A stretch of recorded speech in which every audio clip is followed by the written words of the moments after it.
All we hear about is this phony Russia witch hunt. That's all we hear about. Robert Mueller's special counsel suffers a major blow thanks to a federal judge's scathing tongue lashing. It's about time a judge honestly looked at the situation and assessed it. It's surprising and refreshing. Two top FBI officials abruptly quitting from the agency ahead of that Inspector General report. It's expected to be scathing. The NRA today gave the president a rock star reception at its annual meeting. We are all finally putting America first. I love you too. Thank you.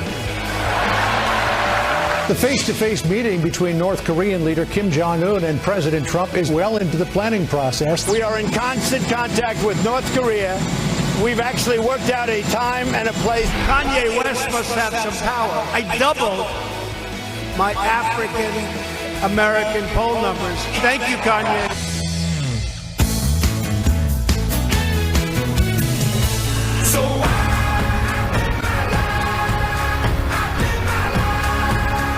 Wow, they're off to the races. You can see they're training already. They're getting ready. The sun is up now. Wow, it's looking awesome. I went there once a couple years ago. It's pretty cool. Did I see rain, or am I just not? Yeah, so it's supposed to rain today, which is kind of a bummer. But either way, it is such a beautiful place. Ed, you said you've been there. But to see these horses close up, Pete, you'll appreciate this. The training that goes into ultimately what they have to do today is unbelievable. What I would love about the unpredictability of sport is that you can train all you want, and then it rains, and then you're in a slop fest. You know, so my horse, who's 50-1 combatant. I was going to say that was your horse. I circled it. That's my horse. Not favorite to win. Like Maybe she's a mutter. What's her name? You know, combatant. Combatant. Yeah, that's why so I like her. 50-1. 50-1, but maybe she's a mutter. Maybe there'll be mud. Maybe she's got some upside. You're used to this, like training for competition. You're into that, yes, right? Ed, I am. You don't always win, but you know. We have another showdown today. That's a tease. I don't even know what the contest is, but I'm going to win. Talking about combat, you've got the special counsel and this federal judge yesterday calling out Robert Mueller. That's right. So the judge's name is Virginia federal judge T.S. Ellis. I called him T.S. Eliot. T.S. Ellis. He's ruling he's got Paul Manafort's case in front of him right now. You've got the Bob Mueller team and these Democratic attorneys slamming Manafort and going after him, presenting evidence of what crimes going back allegedly to 2005. Bank and tax fraud. Bank and tax fraud that have nothing to do with the campaign or Russian collusion. So this is what the judge, federal judge, said in the courtroom. He said this, Judge T.S. Ellis, you don't really care about Mr. Manafort's bank fraud. He's talking to Mueller's lawyers.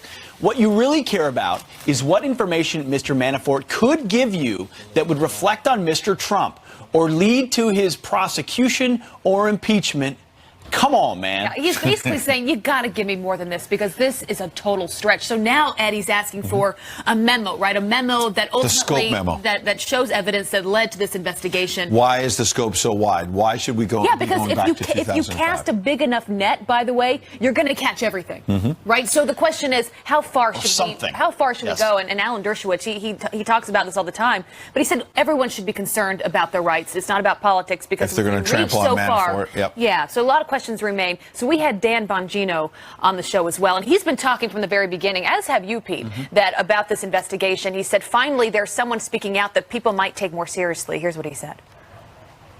This is the first guy to come out and say, this judge, and say, hey, where's the case? Where's the darn case? We've been told for months that there's some big scandal to overturn an election. Trump spoke with the Russians. They colluded to trade all this information. Nobody's produced a scintilla of evidence. And what does the defense say? The government says, well, there's a scope document, but we don't think you need to see that. And the judge, Pete, says, I'll decide that. Thanks, fellas, but you can produce that document. I'll be the judge of that. Thank you. So a major development, this federal judge saying, time out, folks. Come on, man, as you said. This is becoming overreach, something President Trump has been saying for a long time. His critics have laughed that idea off. He jumped on it when he was at the NRA convention in Dallas yesterday, reading these news reports saying, look at this, folks. Look at this. And what does the New York Times do today? Page A13, federal judge questions counsel's pursuit of Manafort. This is a big deal. Buried deep inside. Have you labeled your New York Times the failing? No, New York Times I don't do that. I'm a journalist. I'll do that for you later on. But right, your point is they fail to report oftentimes on the big issues that should be. If there was a blow to Manafort, it'd be all over the top of page one. If it's a blow to President Trump, they've got 3 stories on page one. Although, Ed, they're so quick to get out stories that aren't always accurate. Like what happened with NBC Michael News had a Cohen, little trouble right? a couple I mean, days it's ago. just a reminder of what the role of journalism is today. The most important thing is to get the facts right. We're so concerned about getting the story out as fast as we possibly can and to have it be a certain narrative. I think it's a reminder to everyone that works in media of we've got to just press the reset button, but also be a reminder of, like, the American people. I think they're wanting to focus on other stories. They're wanting to focus on things that are more positive, that impact their lives every day. Absolutely, but there are still moments of clarity inside the muck where someone speaks truth, like this judge, and basically says the only sin of Paul Manafort, and he may have committed crimes, we'll see, is he was Donald Trump's campaign manager. That's why. And because he was his campaign manager, now they want him to sing. That's the term of flipping. And he said, you may not want him to sing. You may be trying to compose. And that's a great way of putting it. Is that what Bob Mueller's doing? Composing a narrative about Russian collusion or obstruction, flipping people to try to turn on the president when there really is no Here's evidence. the bigger point. The president's been saying for a long time, investigate the investigators. That includes Robert Mueller and his team, but also includes one James Comey, who's been out on this book tour, still milking it, still making his allegations, and he's got some trouble. He was on with Rowan Brett Barry, remember, a few days back. Here's what he said, and we'll analyze on the other side. Did you tell lawmakers that FBI agents didn't believe former National Security Advisor Michael Flynn was lying intentionally to investigators? No. You did not And tell I saw them. that in the media. I don't know what. Maybe someone misunderstood something I said. I didn't believe that and didn't say that. All right, so the House Intel report has been out, but a better version came out yesterday with some of the redacted stuff as unredacted. Let me read you just part of that. It says, Director Comey testified to the committee that the agents discerned no physical indications of deception. They didn't see any change in posture, in tone, in inflection, in eye contact. They saw nothing that indicated to them what they knew he was lying, that they knew he was lying to So them. they're talking about Michael Flynn. They're talking about Michael lying necessarily. And B, James Comey told the committee, Pete, that they didn't think he was lying. And then Brett Baer asked about it. He said, I don't remember that. Now he doesn't remember at all. And of course, so it all further calls into question the credibility of James Comey, who's been singing a tune very different than what he did when he was the director of the FBI. Maybe composing a narrative. You know what else is coming out? So this is, as you said, Abby, unredacted portions of the House Intel Committee that reveals things about Comey. Well, you have the Inspector General, Michael Horowitz, at DOJ. He still hasn't yet released his big report looking at potential FISA abuses.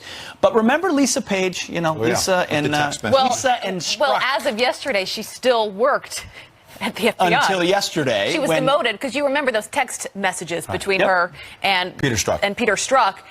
Talking about their opinions about the president, amongst other things. And there was a lot of frustration that, of all people, she was not fired from the FBI. She's been there the last few months. Well, as of yesterday, she has resigned from her position, saying she wants to move on to do other things. So did James Baker. He had been the general counsel. He had been fired herself. But now he's out as well. They're getting ahead of this IG report that you're talking about. It's going to be bad. Remember, phase one of that IG report came out. It was about Andrew McCabe.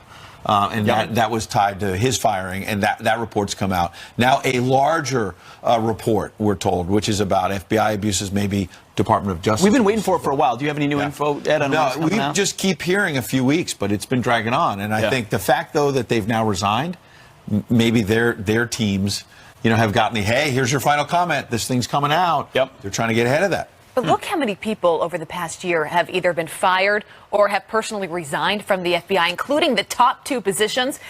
You wonder, it feeds back into this narrative of, was there this overall theme against the president, right? Was there a conspiracy? It's what Dan Bongino was talking about, a political conspiracy to discredit, basically decertify the election of November. I mean, the election didn't go the way they wanted. They used the organs of the Intelligence Committee to spy on the Trump campaign. Then they pushed it out to the media. Then they thought, it was all this coordinated campaign. Get the dossier out there. We'll have Clapper and Comey. Now it's all coming out. This Inspector General report is another part of it. We'll see. Not good for democracy. It may not be over yet. So there's a lot of news going on this morning. Also in foreign policy. So John Kerry, you might remember when he was Secretary of State, his legacy, the thing that he spent most of his time working on, was this Iran deal that we are now still talking about, whether the president is going to continue on with that deal. I think the date is May 12th. So to make a decision on whether to make a decision if he's going to pull out or stay in it.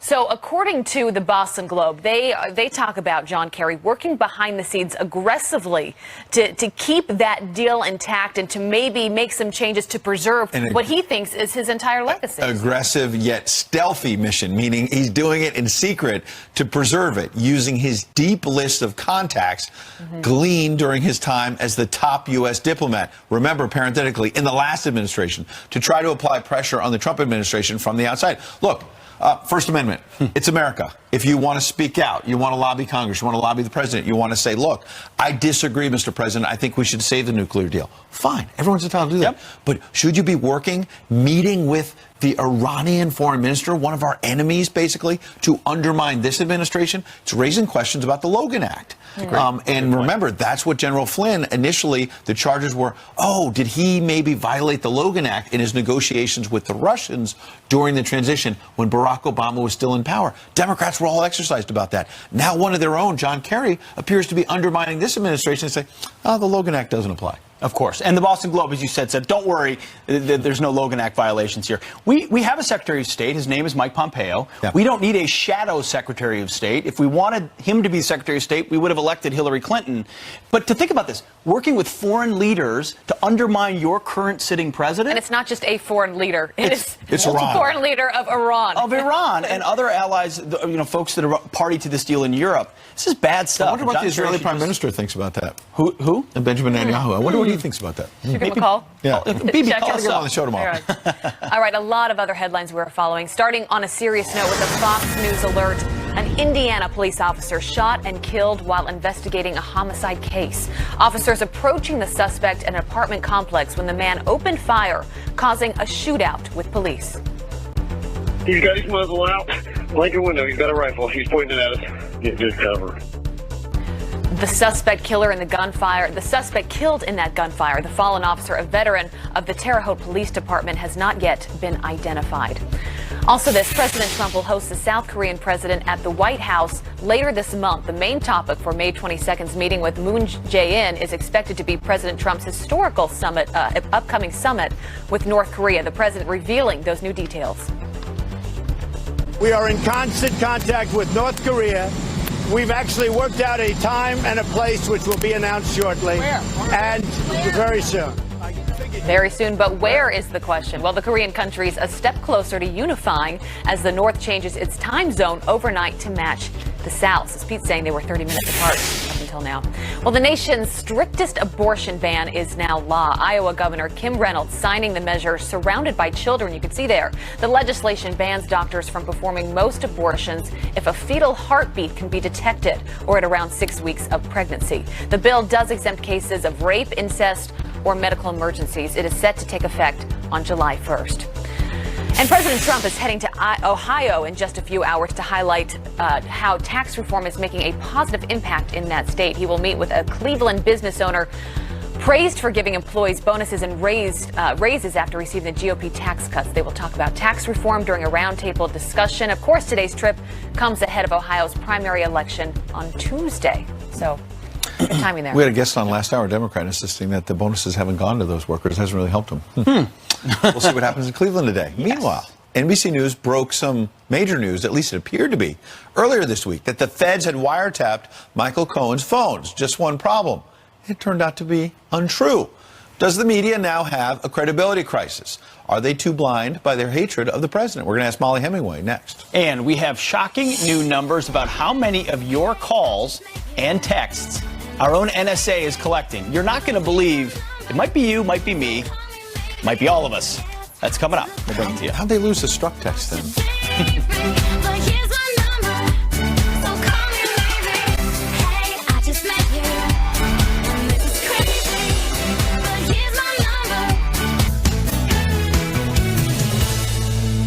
NBC News issuing a major correction this week on a report claiming the president's lawyer, Michael Cohen, was wiretapped. But that didn't stop other networks from jumping all over the fake story. They were able to get text, emails, and wiretaps on his many phone lines leading up to the raid and continuing. If there's evidence of a crime, I don't care if you're the president's lawyer. Get the same treatment I do. You go to a judge and say, I want to listen to his phone. Oops, not true.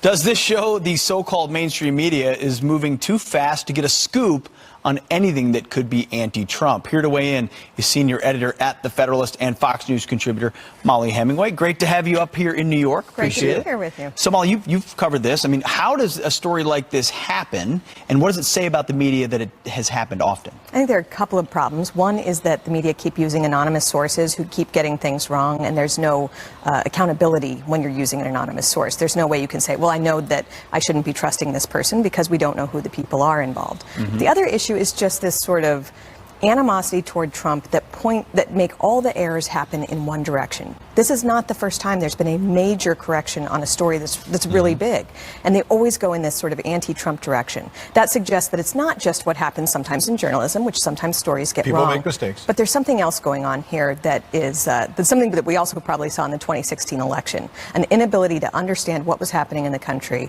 and just on a very important big story. Right. And here, this is a big important story. Sure, and another big important story to your point, when ABC News, Brian Ross, they got that story wrong about Michael Flynn, which is that he's prepared to testify that, you know, during the campaign he colluded with the Russians, that all of a sudden the narrative was true.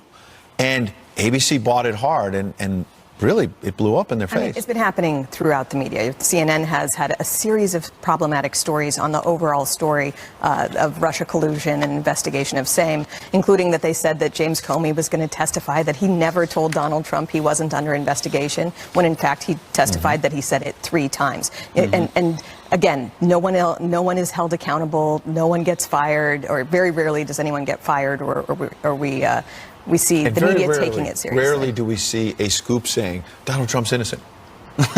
Well, and just yesterday there was that big story about the judge saying about the Mueller probe, we have some serious problems here. It's not that it didn't get coverage, but it didn't get that hysteria that you're seeing with so many other issues. It's the sin of omission, what they decide not to cover. And the people are wise to this. We've got some new numbers from Monmouth University. A poll of the American people: do traditional major news sources ever report fake news stories? 77% of Americans today say, you know what, I'm getting fake news. Are they wrong to believe that? And I think the reason why those numbers are so high is that it's not just that you're seeing errors, like, as we said, can happen. It's that these overall narratives are problematic. I mean, just this week, you have a lot of people saying, this is a really rough week for the White House, when in fact, you're seeing a lot of stories that point in a different direction. They're saying, oh, the walls are crumbling around Trump. No, that's not happening, and people can see that it's not happening, and they can see that things are going pretty well. They're not dumb. Great to have you in person, Molly. Yes. Have a good weekend. Thanks a lot. Appreciate it. All right. Well, President Trump giving Kanye West a shout out during his speech to the NRA. Kanye West must have some power, because you probably saw I doubled my African American poll numbers. That right after this.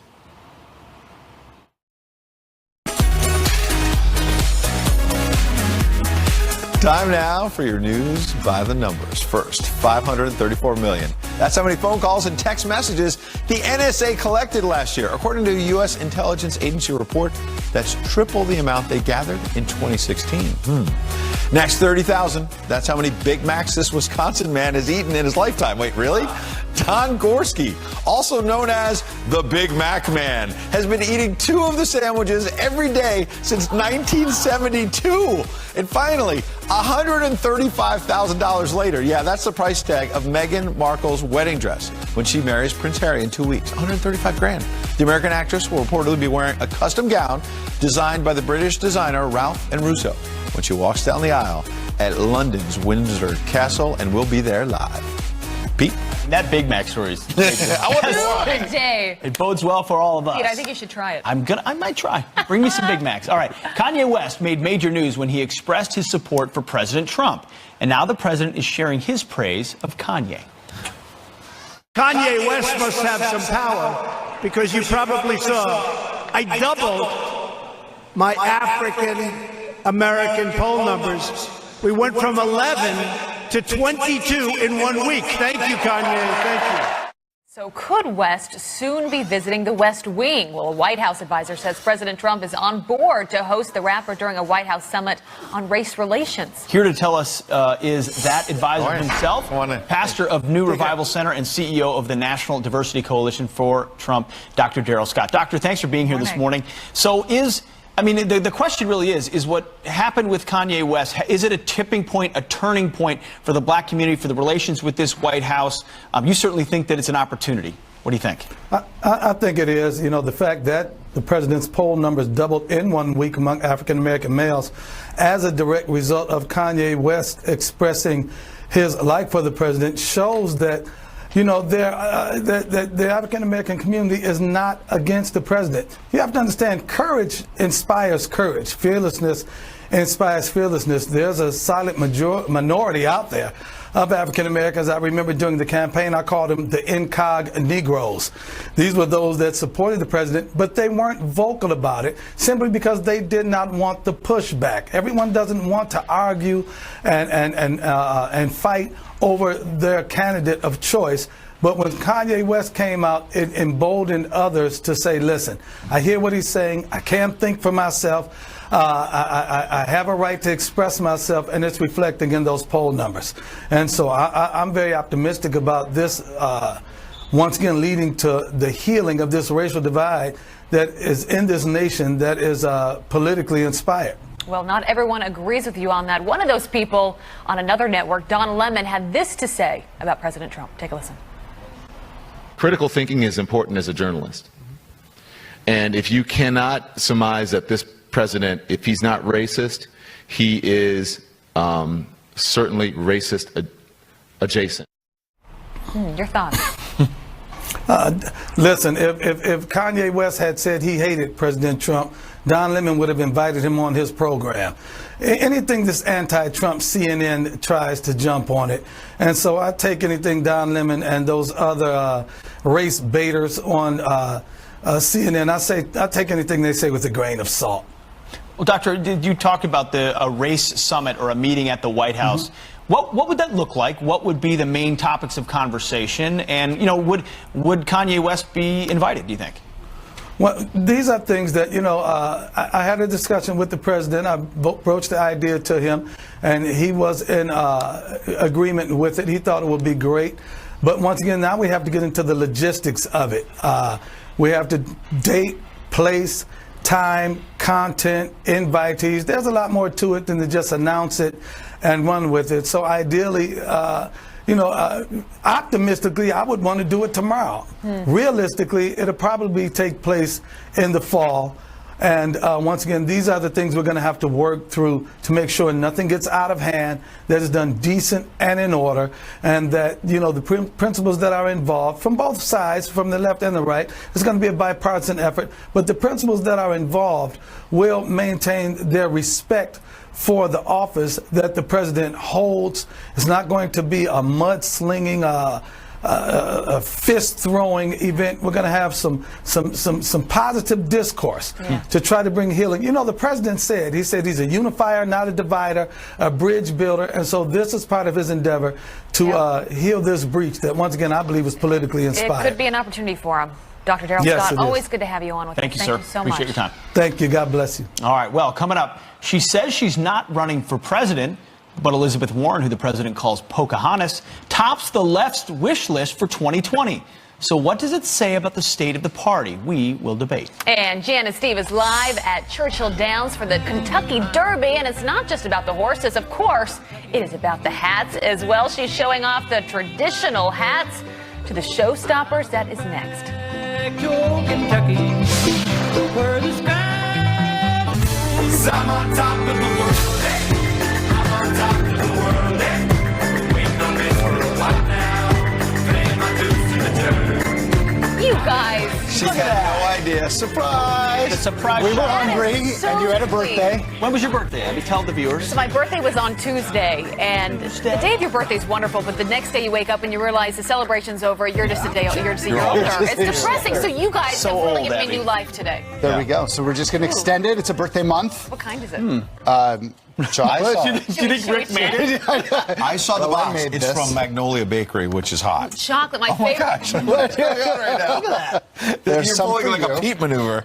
Yeah, you're rubbing off on me, Pete. This is bad news. Get after it. Chocolate. Let's get This some show knives is so and well produced, but the last thing we think about is forks.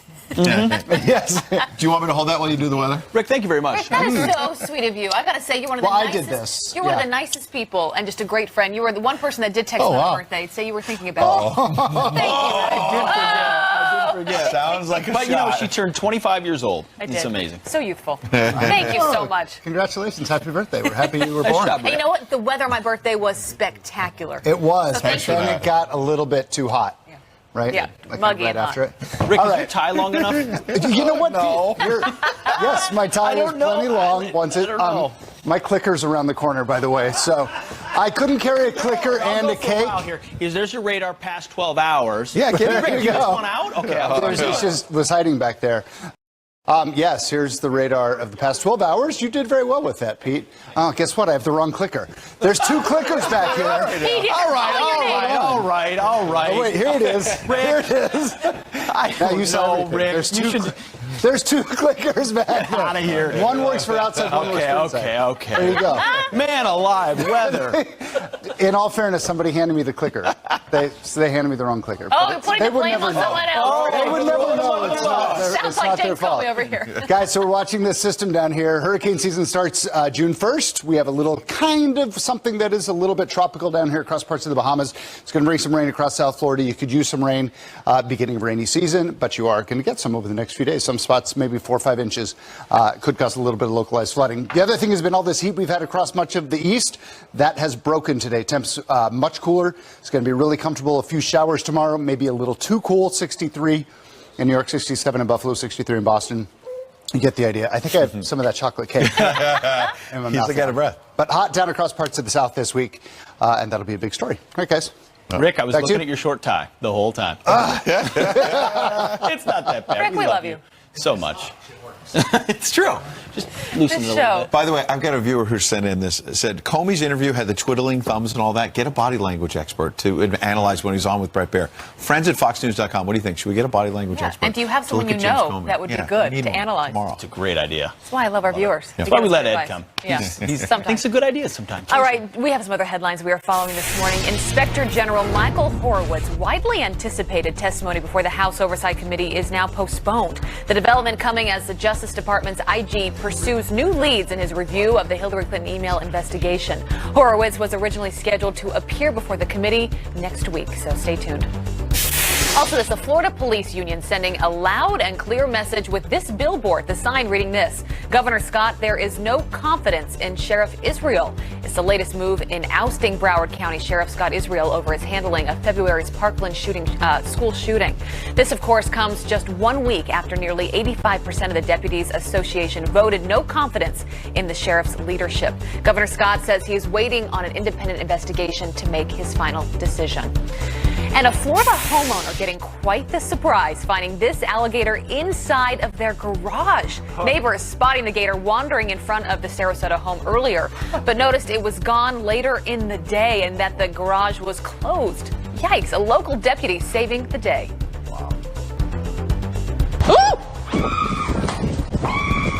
Welcome to Florida, huh? Yeah, welcome to Florida is right. The deputy then leading the gator to a body of water nearby. So the gator's okay, luckily, and so are all the people. Good, so the gator will come back tomorrow. Yeah. Yeah. All right. Really solve that problem. Now, the top thoroughbreds are off to the races today, literally, for the 144th Kentucky Derby. But of course, it is not just about the horses. It is about the hats, from the traditional to the showstoppers. Here to tell us all about them, Janice Dean, who is live at Churchill Downs with a special guest as well. Janice, good morning. Good morning, Janice. Good morning. You know that it's all about the fashion here at the Kentucky Derby. So to help us explain the fashion of the hats is Christine A. Moore. You are a millinery? Yeah, a milliner. Okay. And the company is a millinery. Yeah, it's an old word. Where did the name come from? Well, it came from the 1800s, and it's the best straw was from Milan, and so it became Milaniary and then morphed into millinery. Okay, so tell us the history of the hat here. Oh, okay. So in 1874, they wanted to revive the races, so they wanted to market to women, and they wanted to bring in better clientele, so they introduced the dress code, and then here we go. I love it. Show us your beautiful hats. Okay. You hand make these? We do in Manhattan, and it's a passion for sure. Yep. And it's we start from scratch, and we build everything out from flat material. This is a fascinator. And now originally the term was just feathers on a clip or a headband, right? But Americans have morphed that into anything that's a small hat on your head. Now you always want to wear it on your part side. Part side, okay. Yes, to balance it out. Yep. And then they're very popular, these fascinators. They are extremely. I love them because you can see the world can see you, and you can move through the crowd. My favorite. So then this is the Hatinator, which is a morphing between the hat and the fascinator. It frames like a hat, but it sits like a fascinator. Again, you get the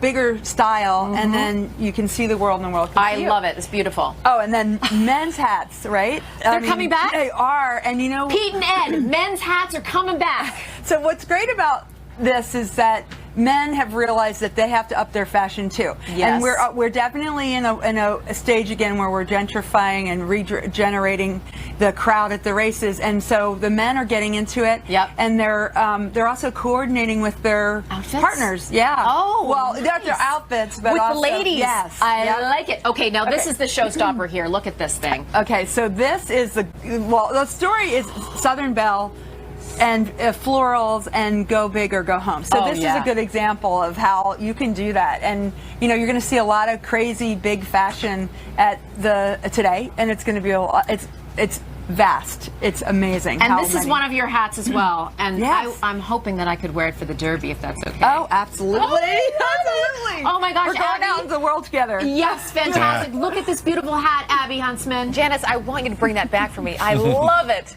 Beautiful. Abby wants this hat. Sold! Excellent. We'll have Janice back next hour, too. Thanks for that great report. In the mail. That's Great fun. job. I think the Kentucky Derby was meant for Janice Dean. Like the event was made for her. It's true. Well, she says she's not running for president. Not Janice Dean, but Elizabeth Warren. Except she's right at the top of the left's 2020 wish list. What does it say about the state of their party and Trump derangement syndrome? We'll debate it. Plus, a quarter of college seniors say they have no idea what they're doing after graduation. My advice to you is, don't go. It's rough out there. Move back with your parents. That number actually strikes me as low. I feel like it'd be higher than that. We have a reality check for those senior snowflakes coming up.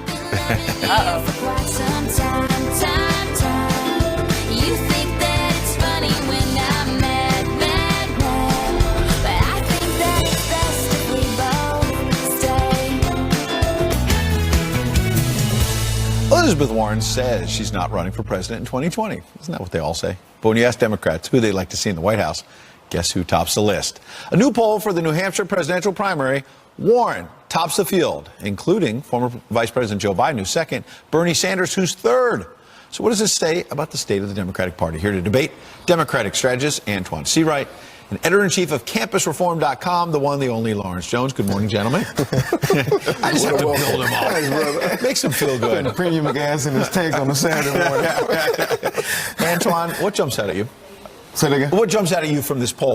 You've got Warren at the top, Joe Biden, the former vice president, second, and Bernie won't go away. He's in third. Well, I'm not surprised. The truth of the matter is she's been a loud voice on the choir of calling out some realities and holding this president accountable. And I think Democratic primary voters or likely voters are very excited about that. But, polls are a snapshot of the time. And I think any poll about 2020, the who specifically, may be a bit premature. But what I can tell you about the what and the why is the fact that Democrats are excited.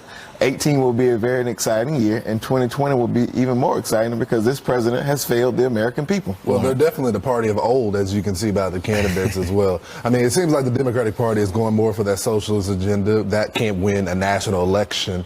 But it seems like they're going more to the impeachment crowd, the people that really aren't concerned about the day-to-day issues of the American people, considering the economy is the most thing that the American people want to see. They're going to be concerned about identity politics. That they tried that before, that didn't work. You would think after seeing some of the recent victories of the Democratic Party that they would focus more on the economic issues, the one that can get flyover nation, the forgotten men, but it doesn't seem like the Democratic Party is concerned about that. Because, Antoine, the fact of the matter is you've got the left of the left at the top of this poll with Warren. You've got the establishment second in Biden. But third, you got Bernie Sanders, who's not even a Democrat. He's a socialist. Well, I want to say something to my dear friend over here. Your president is 70+ years old. That leads your party number one. He's old as well. Let's not talk about. But we had a field of young men as well. So let's not talk about age of candidates. But you said something very important: the fact that we are winning elections, and that means we have a message that's resonating with people. But that's not the same message of those Conor candidates. Lamb won in a district that was 20 points pro-Trump. We have won 40+ legislative seats in places where Trump won by 20 points. But Conor Lamb ran away from But Conor Lamb ran away from Pelosi, right? But to that point, if we're going to be successful in 2020 or even 2018, the message has been consistent and clear, and I think the Democrats will continue to run on that message. Who am I to give the Democrats, consulting advice? Go ahead anyway. Because it would actually help them. The message is clearly different with these candidates. They're pushing more of a socialist agenda, and I would also note that as these candidates ramp up the rhetoric of impeaching the president, that's only going to fire up the president's base. Anytime they feel like the president is in this defense mode, we know those voters show up.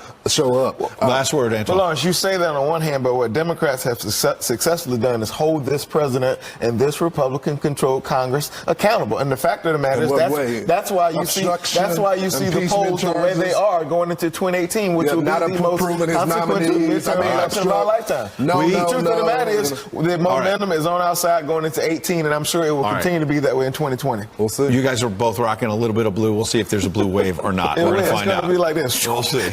All right, gentlemen, thank you. Thank you. Stick around. Former White House Press Secretary Sean Spicer, Michelle Malkin, both here live. Plus, is this what your college graduate wants to do after they get their degree?